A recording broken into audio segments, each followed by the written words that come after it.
নমস্কার, কেমন আছেন সবাই? নিশ্চয়ই খুব ভালো আছেন। বাসন্তী রান্নাঘরে সব্বাইকে স্বাগত। একাদশীতে কিংবা শিবের ব্রত পালন করলে এক বাক্যে একটা খাবারের কথাই মনে পড়ে, সেটা হলো সাবুর খিচুড়ি। আর সেই খিচুড়ি করতে গিয়ে কিন্তু অনেকেরই নাজেহাল অবস্থা হয়। হয় সাবু বেশি ভেজে যাবে, আর না হলে সাবু রান্নার পরে জমাট বেঁধে যাবে। কোনোভাবেই কিন্তু সেই খিচুড়ি আয়ত্তে নিয়ে আসতে পারেন না। আজকের রেসিপিটা সম্পূর্ণ তাদের জন্য। আজকে আপনাদের সামনে তুলে ধরেছি সম্পূর্ণ নিরামিষ একটা দুর্দান্ত স্বাদের একটা ঝরঝরে সাবুর খিচুড়ি। আমি যেভাবে বানাচ্ছি এইভাবে যদি আপনারা বানান, একটা সাবুর দানাও কিন্তু একটা কারোর গায়ের সাথে গায়ে লাগবে না। আর এটা বানানোটাও ভীষণ সহজ। আশা করি রেসিপিটা আপনাদের ভীষণ ভালো লাগবে। আর ভালো লাগলে অবশ্যই চ্যানেলটাকে সাবস্ক্রাইব করে আমার পাশে থাকবেন। তাহলে চলুন শুরু করা যাক। সাবুদানার খিচুড়ি। সাবুদানা তো লাগছে এখানে। এখানে আমি 200 গ্রাম বড় দানার সাবু নিয়েছি। আর খিচুড়ি করার সময় অবশ্যই কিন্তু বড় দানার সাবুটাই নিতে হবে, ছোট দানার নয়। সমস্ত টিপস সহ আজকে আপনাদের রেসিপিটা করে দেখাবো। আশা করি কোনো রকম অসুবিধা হবে না। আর এখানে আমি 200 গ্রাম নিয়েছি, সেখানে কোয়ান্টিটি আপনারা বেশি বা কম করতে পারেন। এবার সাবুটাকে আমরা ধুয়ে নেব। তার জন্য অন্য একটা পাত্র নিলাম। এবার সাবুটাকে ঢেলে এবার জল দেব। আর এখানে একটা টিপস আপনাদের দিয়ে রাখি, সাবুটা কিন্তু খুব ভালো করে ধুতে হবে, যাতে কোনো রকম সাবুর ভেতরে এক্সট্রা স্টার্চ না থাকে। সাবুর খিচুড়ি রান্না করতে গিয়ে সাবুর যে দলা বেঁধে যায়, তার কিন্তু অন্যতম প্রধান কারণ সাবুটাকে ভালোভাবে না ধোয়া। ওই জন্য যতটা পারা যায় ততটা সাবুকে এরকমভাবে ভালো করে রগড়ে তারপরে অন্তত 5 থেকে 6 বার জল পাল্টে পাল্টে ভালো করে ধুতে হবে। এবার সাবুটাকে আমরা 5 থেকে 6 বার ভালো করে ধুয়ে নেব। সাবুটাকে ধুয়ে নিলাম। এখন কিন্তু কোনো রকম সাবুর ভিতরে এক্সট্রা কোনো স্টার্চ নেই। এবার এটাকে জল দিয়ে আমি ভিজিয়ে রাখবো। জল কতটুকু দেব সেটাও বলে দিচ্ছি। আপনি 1 বাটি সাবু নিলে কিন্তু 1 বাটিই জল দিতে হবে, 2 বাটি সাবু নিলে 2 বাটিই জল দিতে হবে। এবার জলটা দিয়ে ভালো করে একটুখানি মিশিয়ে দেবো। আর পাত্রটা একটুখানি বড় রাখবেন, কেননা সাবুটা কিন্তু ফুলবে। এবার 2.5 থেকে 3 ঘন্টার জন্য এটা ভিজিয়ে রাখবো। এবার এটা ঢাকা দিয়ে দিই। আর 3 ঘন্টা পর আপনাদের সামনে ফিরে আসছি। 3 ঘন্টা হয়ে গেছে। এবার সাবুটা দেখে নিই। সাবুটা কিন্তু অনেকটা ফুলে গেছে। আর কতখানি ভিজেছে, কত সুন্দর ঝরঝরা হয়েছে। পুরো জলটা কিন্তু সোক করে নিয়েছে। আর প্রত্যেকটা সাবু কিন্তু খুব সুন্দরভাবে এটা জলটা সোক করেছে এবং নরম হয়েছে। আপনাদের দেখিয়ে দিচ্ছি, দেখুন। ঠিক এইরকম পর্যায়ে নিয়ে আসতে হবে, যাতে সাবুটা খুব ভালোভাবে ভিজে যায়। এবার এর সাথে কি কি নিচ্ছি সেটা একবার দেখিয়ে দিচ্ছি। সাবুর খিচুড়ি, বাদাম তো লাগছে। এখানে আমি 100 গ্রামের বেশি বাদাম নিয়েছি। আর বাদামটা কিন্তু খোসা সমেত নিয়েছি, এটা আমি ভেজে নেব। আর আপনারা চাইলে সেখানে খোসা ছাড়ানো বাদামও নিয়ে নিতে পারেন। আর নিয়ে নিয়েছি একটা মিডিয়াম সাইজের একটা আলু। একটা আলুই নিয়েছি। আর নিয়ে নিয়েছি ছোট সাইজের 2খানা টমেটো। আর ঝালের জন্য নিয়েছি 3খানা লঙ্কা। আর আপনারা যে যেরকম ঝাল খাবেন সেই বুঝে লঙ্কা দেবেন। এবার এগুলোকে এক এক করে কেটে নেব।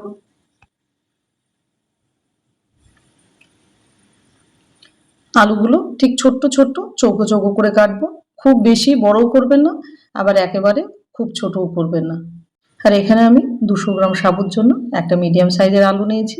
সেক্ষেত্রে আপনারা সাবুর কোয়ান্টিটি যদি বেশি থাকে তাহলে আলু বেশি নিতে পারেন। তবে খুব বেশি আলু দেবেন না, তাহলে কিন্তু অতটা ভালো লাগবে না খেতে। এবার আলুগুলো চৌকো চৌকো করে কেটে নেব। কিরকম কাটলাম সেটা একবার দেখিয়ে দিই। ঠিক এইরকম করে। এবার বাকি জিনিসগুলো এক এক করে সব কেটে নেব। আর আমাদের বাড়ির সবাই এই সাবুর খিচুড়ি এতটাই ভালোবাসে যে সাবুর খিচুড়ি খাওয়ার জন্য ওরা কবে একাদশী কিংবা শিবের ব্রত পালন করছে সেই দিন অপেক্ষা করে থাকে, যে সাবুর খিচুড়ি তাহলে আজকে রান্না করবে। এতটাই ভালোবাসে খেতে। এবার এক এক করে সবগুলো কেটে নেব। আর আজকে আমার ভিডিওটা আপনি কোন গ্রামে কিংবা শহর থেকে দেখছেন সেটা অবশ্যই কমেন্ট সেকশনে জানাবেন। কাটাকাটির পর্ব শেষ। এবার চলে যাই রান্নাতে। গ্যাসটা জ্বালিয়ে বসিয়ে দিলাম একটা ফ্রাই প্যান। এবারে প্যানটা ভালোভাবে গরম হলে দিয়ে দেবো বাদাম।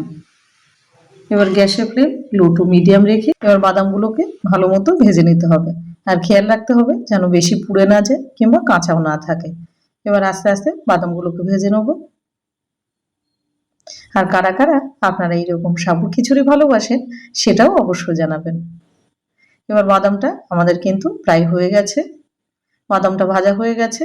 ঠিক এরকম পর্যায়ে যখন থাকবে তখন বাদামটা নামিয়ে নিতে হবে। আর আপনারা যদি ভাবেন এত ঝামেলা আমরা করব না, তাহলে কেনা বাদাম দিয়ে এটা করবেন, কোনো সমস্যা নেই। এবার বাদামটা একটা কুলোর মধ্যে ঢালবো এবং এটাকে ঠান্ডা হতে দেবো। ঠান্ডা হলে তবে এটাকে একটুখানি ডলে নেবো, যাতে বাদামের খোসাগুলো চট করে উঠে যায়। এই টেকনিক অবলম্বন করলে 5 মিনিটেই কিন্তু বাদামের খোসা উঠে যায়। জাস্ট একটু ডলা দিলেই হবে। বাদামটাকে খোসা ছাড়িয়ে নিলাম, পুরোপুরি খোসা ছাড়ানো হয়ে গেছে। এবার এই বাদামটাকে পিষে নেব। হামানদিস্তাতে আমি পিষে নেব, আপনারা চাইলে একটু গ্রাইন্ড করেও নিতে পারেন, কোনো সমস্যা নেই। তবে গ্রাইন্ড করার সময় পালস মোডে চালাবে, না হলে কিন্তু একেবারে গুঁড়ো হয়ে যাবে, যেটা একদমই ভালো লাগবে না। খিচুড়ির মধ্যে দিলে মুখে একটুখানি পড়লে তবে ভালো লাগবে। বাদামটা পেশা হয়ে গেছে, গ্যাসটাকে আবার জ্বালালাম, জ্বালিয়ে বসিয়ে দেবো অন্য একটা ফ্রাই প্যান। এবার প্যানটাকে ভালোভাবে গরম হতে দেবো।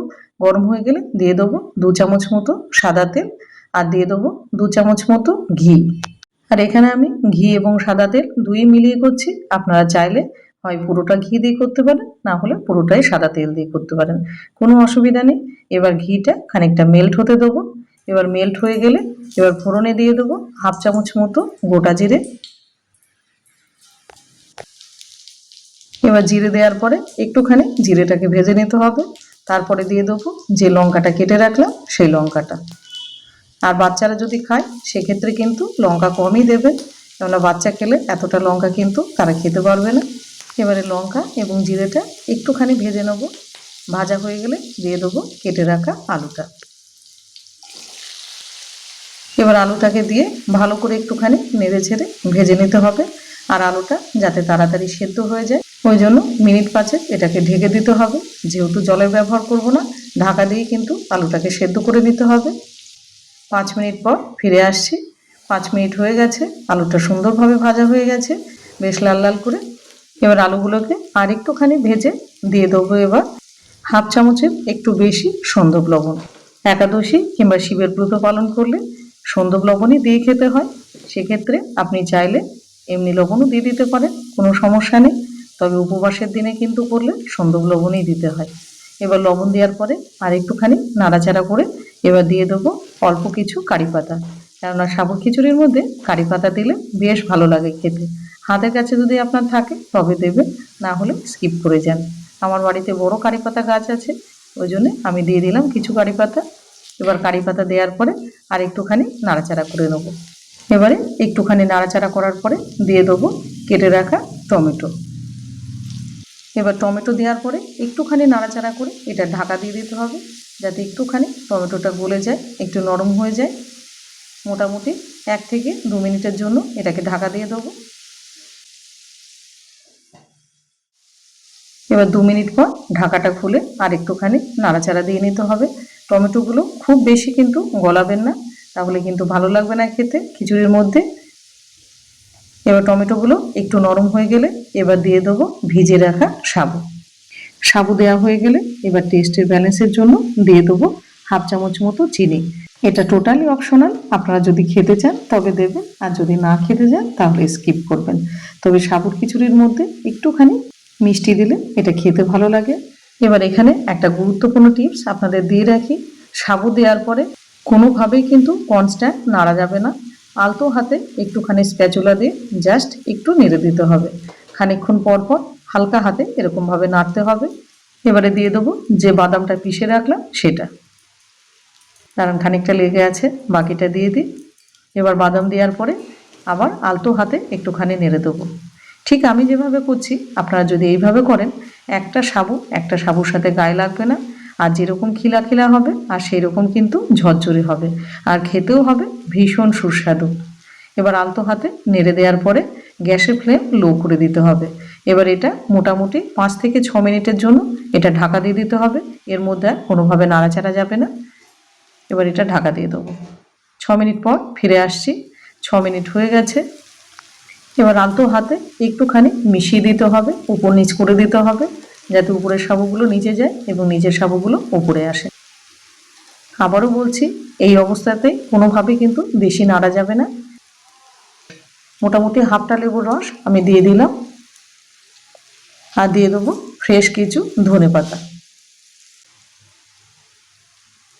আর সাবুর খিচুড়ি ছাড়াও কিন্তু সাবুর পরোটা দুই রকম ভাবে আমার চ্যানেলে দেয়া আছে, আপনারা ভিজিট করতে পারেন বাসন্তী রান্নাঘর। আর এইরকম ভালো ভালো ব্রত পালনের রেসিপি কিংবা উপোসের রেসিপি কিংবা নিরামিষ রেসিপি আমার চ্যানেলে কিন্তু অনেক দেয়া আছে, আপনারা চাইলে সেখানে ভিজিট করে দেখে নিতে পারেন। এবার আলতো হাতে সাবুটা এইভাবে নেড়ে চেড়ে এবার গ্যাসটা অফ করে সাবুটাকে ঢাকা দিয়ে আরও 15 মিনিট এটাকে স্ট্যান্ডিং টাইমে রাখতে হবে। 15 মিনিট পর ফিরে আসছি। 15 মিনিট হয়ে গেছে আর দেখুন সাবুটা সেট হয়ে গেছে আর কত সুন্দর ঝরঝরা খিলা খিলা সাবু খিচুড়ি তৈরি হয়ে গেছে। আর কেউ কারো গায়ের সাথে লাগেনি। আর যিনি প্রথম করছেন সাবুর খিচুড়ি, যদি আমার এই ভিডিওটা দেখেন তাহলে তিনিও কিন্তু ঠিক এইরকম ভাবে সুন্দর খিলা খিলা ঝরঝরা সাবুর খিচুড়ি প্রথমবারেই তৈরি করতে পারবেন, কোনো সমস্যা হবে না। এবার সুন্দরভাবে পরিবেশন করে দিন। তাহলে আর দেরি কেন, নিরামিষ দিনেই হোক কিংবা ব্রত পালনের দিনই হোক কিংবা অন্য কোনো দিনেও আপনার যখন খেতে মন চায় তখনই কিন্তু এইভাবে বানিয়ে নিতে পারেন সম্পূর্ণ নিরামিষ এইরকম দুর্দান্ত স্বাদের সাবুর খিচুড়ি। আর এটা দেখতে যেরকম সুন্দর, খেতেও কিন্তু তেমনই সুস্বাদু হয়। তাহলে ভিডিওটা আপনাদের কেমন লাগলো? আশা করি ভিডিওটা আপনাদের ভীষণ ভালো লেগেছে, কারণ চলছে শ্রাবণ মাস, অনেকেই আছেন শিবের ব্রত পালন করছে, তাদের অন্তত খুব কাজে আসবে। আর ভিডিও যদি ভালো লেগে থাকে তাহলে বলবো চ্যানেলটাকে সাবস্ক্রাইব করে সুন্দর করে একটা কমেন্ট, একটা লাইক এবং পাশে থাকা বেল আইকনটা প্রেস করে হাইপ করে রাখবেন। আর হ্যাঁ, শেয়ার করতে ভুলবেন না। তাহলে আজ আসি, ভালো থাকবেন, সুস্থ থাকবেন। আবার দেখা হবে অন্য কোনো ভিডিওতে, অন্য কোনো রেসিপিতে।